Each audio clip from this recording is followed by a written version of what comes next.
many other issues. It's not just the polar bears, but I'm a big fan of the polar bears, and they're going to be eliminated because they're going to lose their ability to survive in their natural climate, and the flora and the fauna are at risk. But what Mr. Blumenauer mentioned about defense made me think a long time ago, and to me it was when I was in college, and it was a man I thought a lot of named Don Wolfson, smart man from a family that had sophisticated knowledge of power in this country. And we were talking about who was the most powerful person in the country and what were the most powerful interests. And I said something about the military-industrial complex. And President Eisenhower warned us in his last address about the military-industrial complex. And what he warned us about really was the impact they'd have on the budget and all those things.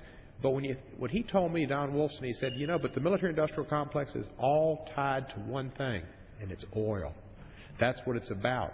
And a lot of the military, because it runs on oil, and Mr. Blumenauer so well pointed out, they're the most consuming user of oil, and they also, at the same time, are spending much of their efforts defending the trade routes to get oil, and that's why the Fifth Fleet's over there in Bahrain, and it's defending the Straits of Hormuz, and why Iran has a particular significance in the Middle East.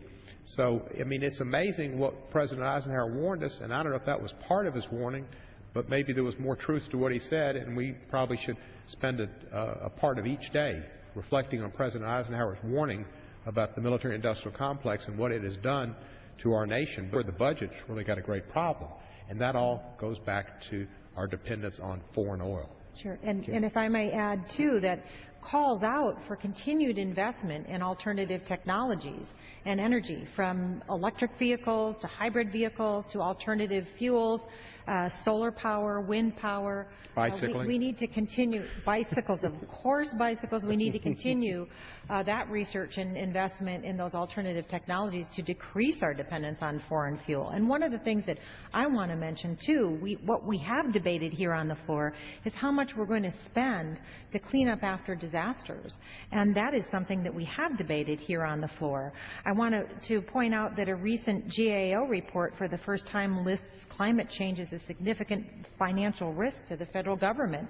We're not well positioned to address the fiscal exposure presented by climate change.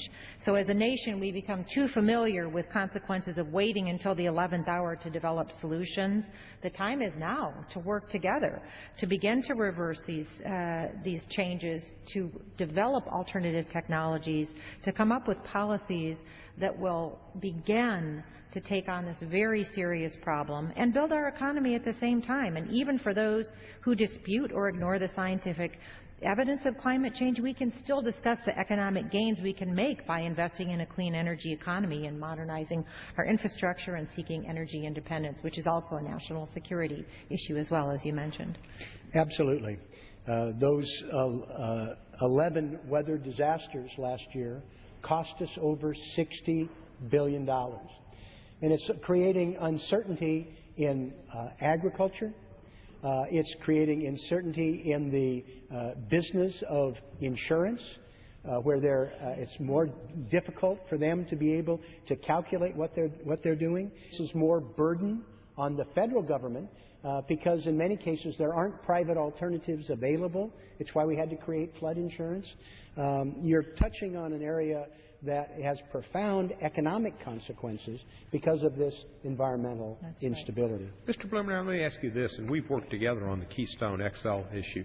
When people come to you and say, this is going to create all these jobs, and we need jobs, and they can get this oil, this tar sands to China if they need to by going to the West, what do you tell folks about those jobs and the effect that will have on the future?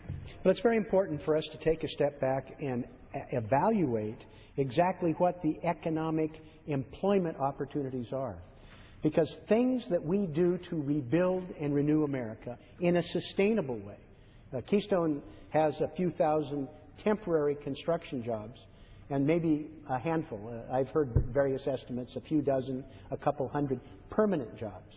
And has, as you point, significant environmental consequences. But when we're investing in wind, solar, geothermal, these are areas that are producing far more jobs already, and that they are using a sustainable source of energy that pays a continuing dividend over time.